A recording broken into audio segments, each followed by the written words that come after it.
I have with me Leonie Steiner, who's had a distinguished career both as a pianist and as a music teacher. Leonie, who was your first ever piano teacher? There's a long piano-playing tradition in my family, and from a very early age I was keen to start playing. In earlier generations, fathers and mothers had taught daughters and sons, but both of mine were working full-time. So, from the beginning, they had me taught at home by a tutor. That would have been shortly before my first year at primary school, where I also had lessons. And when did you actually start giving lessons? In my late teens, by which time I was giving solo performances. Some professional musicians give private classes to make enough to live on, or perhaps to find out whether they would make good teachers. But for me, it was never a conscious decision to become a teacher. I'd always enjoyed working with younger students, doing what I could to help them develop as musicians. And without realising it, I was becoming a teacher. And ever since then, that, together with performing, is what I've done. And what kind of students do you prefer? I'd say those who perhaps aren't naturally brilliant, but respond well to intensive teaching and go on to become top performers. More so than those who seem to have been born to play at the highest level, or students who've been taught the wrong way and need to get rid of bad musical habits. That can be hard work for both pupil and teacher. And what do you think of the standard of music education in our schools nowadays? It varies widely. I get the impression there's been a general shift away from putting pressure on students to achieve exam success to a more skills-based approach, and I think that's to be welcomed. The media sometimes talk about a shortage of qualified music teachers, but I'm not convinced. I'd say there's a much greater need to invest in new pianos, violins and so on, ensuring they're top quality, so that students really like the sound they make. Because the key to success is making sure pupils enjoy their music lessons, both in terms of playing and singing. Do school music lessons normally include singing these days? In the majority of cases, they still do. And it's generally popular among pupils. But a lot of them are afraid of doing so in public because of what other people may say or think. That's a great pity, I think. And if a child wants to sing, I feel strongly that they should always be encouraged to do so. You're very highly regarded by your ex-students, many of whom have gone on to have successful careers. What do you think has made you such a good teacher? Well, if that's true, it probably has something to do with the fact I've always found it easy to get on with those of a different generation, whether they're at primary school, secondary school or university. In that respect, I don't think I would have benefited from actually being trained at college as a music teacher. Looking back over your career, what big decisions have you had to make? Well, in my late 30s, I wondered whether I'd still have the energy needed to keep doing lessons as I got older. But once into my 40s, I found that wasn't an issue. Also, around then, I was offered the position of assistant head, and I had to think carefully about that because I would have been on a much higher salary. But in the end, I said no. It would also have meant I had less time for doing lessons and for performing. My response to an offer of work in another country was the same, though I found it much easier to make up my mind about that one. I've never regretted staying here. Thank you, Leonie. Part 2. When you go extreme snowboarding, you head for the highest peaks and the steepest slopes, taking little more than a map and some basic survival equipment with you. Unlike in ski resorts, you won't see any signs telling you there are rocks or trees around, so it's up to you and your guide to make sure your route is as safe as possible. Of course, you should never attempt to go down a slope on your own. It's essential to be accompanied by a guide who must go first every time, as there may be no clear route down through the rocks and other dangers. They'll also show you the way up to your starting point, which may involve a long, difficult climb, and may wear a backpack containing supplies. I know some snowboarders like to take a helicopter up to the top, and that's quick and easy, though expensive, but I always prefer to go on foot, with a helmet on, of course. When you finally get up there, the view is always completely different from the way it looked from below. People say to me, it must take a lot of courage to start going down such a steep slope. But if you've reached that point, then you must be a pretty experienced snowboarder, and what's really required is a tremendous amount of confidence.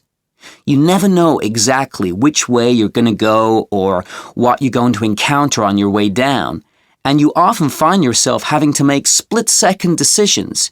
But that's part of the fun.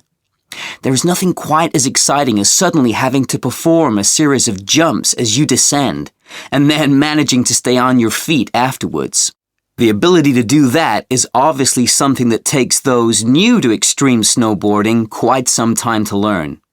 And whereas doing a reasonably good takeoff seems to come fairly naturally to most of us, landing is a more complex skill to acquire, as I found in my early days out on the mountainside. Falling correctly is also something you need to practice, initially at low speed and on gentle slopes, and later in conditions more similar to those you'll encounter on the mountain. Rule 1, when you lose your balance, is not to panic, or else you'll get tense and be far more likely to injure yourself than if you're relaxed and just let yourself go with the fall. Often the best thing to do is roll out of the fall, but it's natural to try to use your arms to try to slow yourself down, and if you do so, remember that elbows, if you fall on them, are much stronger and less likely to be injured than wrists. Following a high-speed fall, you might find yourself covered by some of the white stuff that has fallen with you. There may be just a few feet of it, and you can usually pull yourself up to the surface. But if you can't, you're in big trouble. And that's why I'd never go down a slope without a small device fastened to my body that sends out a signal to the rescue services if I get buried. I know some safety experts recommend also taking a medical kit, but somehow I think that if I were buried under ice, my priority would be to get out or get rescued. I'm always looking for new challenges. Competition snowboarding was something I looked at, but there were just too many guys showing off. Teaching snowboarding is certainly something I might do one day, but what I really dream about is parachute snowboarding, going straight down a mountain, flying off a cliff, and then floating down to the valley below. Now that's what I call extreme. Part 3. Adriana, what originally made you decide you wanted to be a professional wildlife photographer? Well, unlike some who eventually take it up as a career, I wasn't a particularly talented photographer, but I was fascinated by what living creatures do and why. I developed my skills as a photographer while I was actually doing the job, and it wasn't until then I realised my work could take me to all kinds of distant places.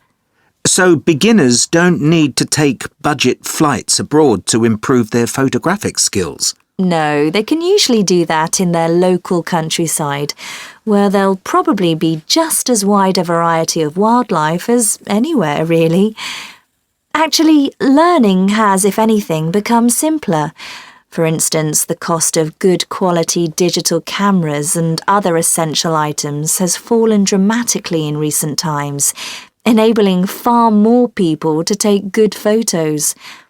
Studying photography can certainly help improve one's technical ability, though I'd do that at college rather than by signing up for one of those online courses. And of course, you need practical experience. Yes, there are things you can't learn sitting in a classroom. I remember I once spent all night trying to photograph owls after it had been raining heavily.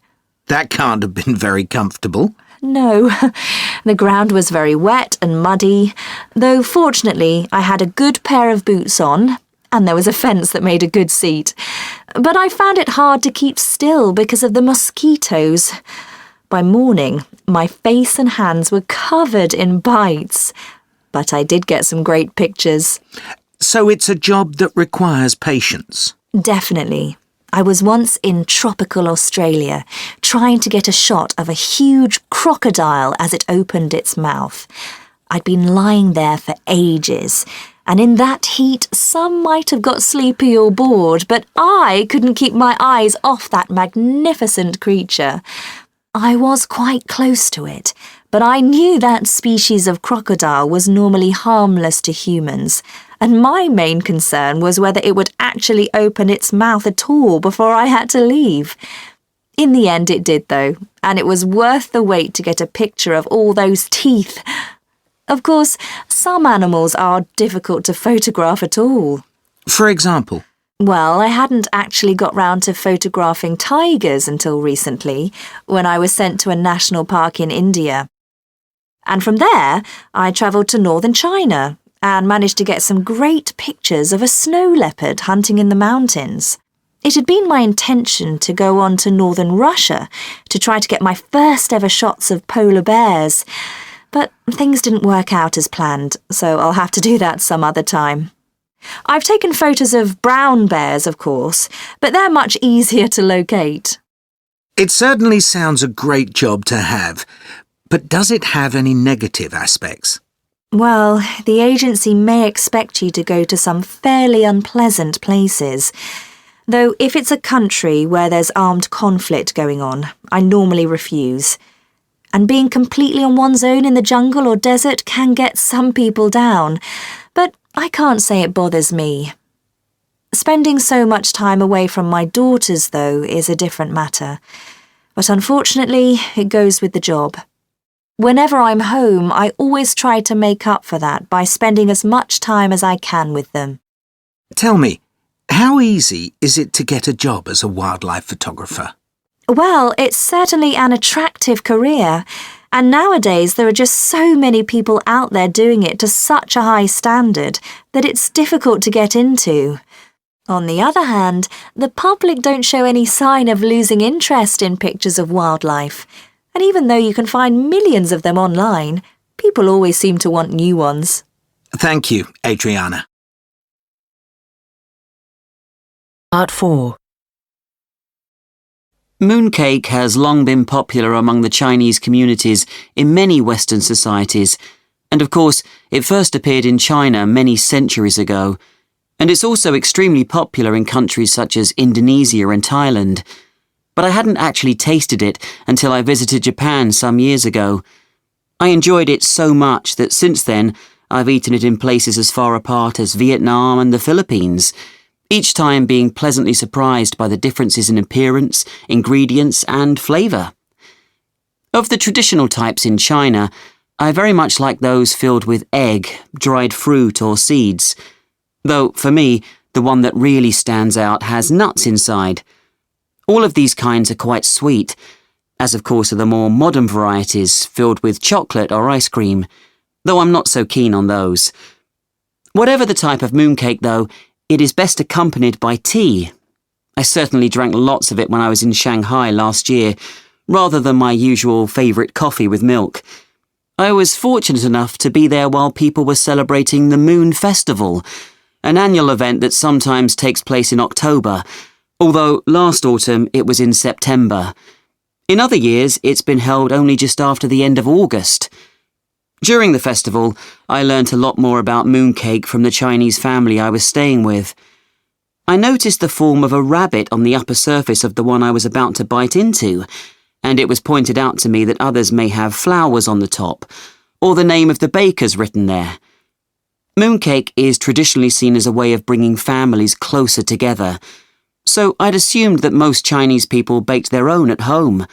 But when I asked the family about that, they said few did, mainly because it's so difficult to prepare.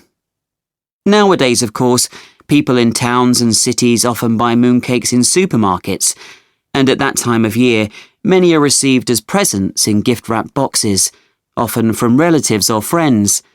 Though in the case of my host family, theirs was from the employer of both the man and the woman. Although living in Shanghai, The family originally came from the city of Ningbo, further up the coast to the northeast, and as a gift, they gave me a mooncake to take with me when I left. This one differed from the generally sweet varieties found elsewhere in China in that it tasted a little salty, on account of the fact that it was made from locally produced ingredients that included meat. By this time, I was becoming fascinated by everything connected with mooncake, and I asked the family to tell me a little about its history. They told me it first became popular in the 14th century, during the time of the Ming Revolution, when people passed on secret messages to one another as writing on the top of 4 mooncakes. To understand the code, the cakes had to be cut into 4 slices each, and then joined with those from the other cakes to complete the message. This took place on the day of the Moon Festival, which then, as it still is today, was one of the most important dates in the Chinese calendar. Once the message had been received, the evidence soon disappeared when everyone ate the mooncakes. Another legend describes the passing of messages hidden inside mooncake, although presumably in that case, the secret letter was burnt once it had been read.